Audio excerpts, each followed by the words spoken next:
дар таваллудхонаи вилоятии Суғд давоми 9 моҳи соли ҷорӣ 34 ҳолати фавти тифл баъд аз таваллуд ба қайд гирифта шудааст. Сабаби асосӣ ин вобастагии ҳолат аз норасогӣ мебошад, яъне бештари кӯдакон пеш аз муҳлат ва бо аломатҳои норасогӣ таваллуд шудаанд. мудири шуъбаи навзодони бемор дар таваллудхонаи вилоятӣ Матлуба Қосимова мегӯяд, ки кӯдакони фавтида дар ҳолате таваллуд шуданд, ки аз узвҳои ба ҳаётан муҳим норасогӣ доштанд.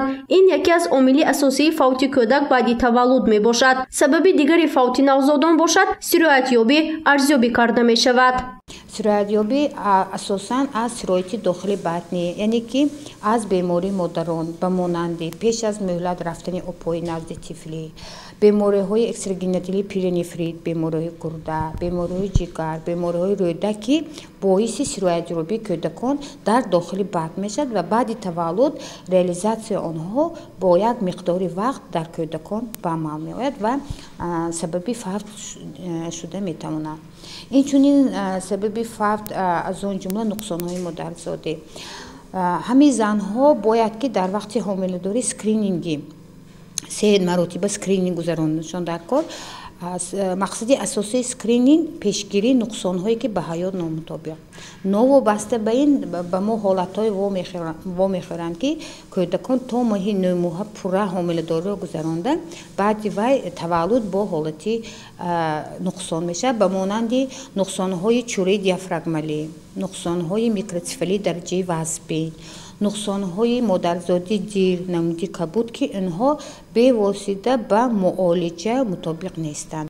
духтурон таъкид мекунанд, ки ҳолатҳои фавти навзодон дар таваллудхона бо муқоиса ба ҳамин давраи соли гузашта дар як сатҳ қарор дорад. ҳоло дар шуъбаи эҳёи навзодон наздик 20 нафар кӯдакони вазъи саломатияшон вазнин ба табобат фаро гирифта шуданд, ки онҳо зери назорати қатъии духтурон қарор доранд. ин гурӯҳи кӯдакон асосан пеш аз муҳлат таваллуд шуданд ё ин ки норасида мебошанд, ба қавли рӯи 9 моҳаро надидаанд. инҷо назоратгоҳи рақами 2 шуъбаи эҳёи навзодон утоқи муолиҷавии интенсивӣ мебошад. ҳоло дар ин утоқи муолиҷавӣ 5 нафар кӯдакони вазъи саломатияшон вазнин вобаста ба норасогӣ зери назорати қатъии духтурон қарор доранд. онҳо давоми 1 ҳафта зери назорати доимӣ қарор мегиранд ва баъд аз он ба марҳилаи 2 табобат фаро гирифта мешаванд. духтурон таъкид мекунанд, ки яке аз сабабҳои асосии норасида таваллуд шудани тифл ин аҳамияти ҷиддӣ надодани зан ба саломатӣ дар вақти ҳомиладорӣ мебошад. яъне қисме аз онҳо давоми 9 моҳи ҳомиладорӣ пайваста ба духтури оилавӣ муроҷиат намекунанд ё ин ки ҳангоми ба миён омадани ягон аломатҳои ба саломатии кӯдак хатарнок беаҳамиятӣ карданд. ин гуна ҳолатҳо бештар дар занҳои ҳомилае, ки аз ноҳияҳои дурдаст ба таваллудхона қабул мешаванд, ба мушоҳида мерасад. ин омилҳо низ боиси норасида таваллуд шудани навзодон мегардад. бемориҳои асосие ки дар шӯъба мо нигоҳ мекунем, ин албатта вобастагии ҳолат аз норасогӣ, яъне кӯдаконе ки пеш аз муҳлат таваллуд мешаванд, вобаста ба бемории модарон, бемории экстрагениталии модарон, бемориҳои оризаҳои ҳомиладорӣ, ки боиси таваллуди валодати пеш аз муҳлат, таваллуди кӯдакони норасида мешавад.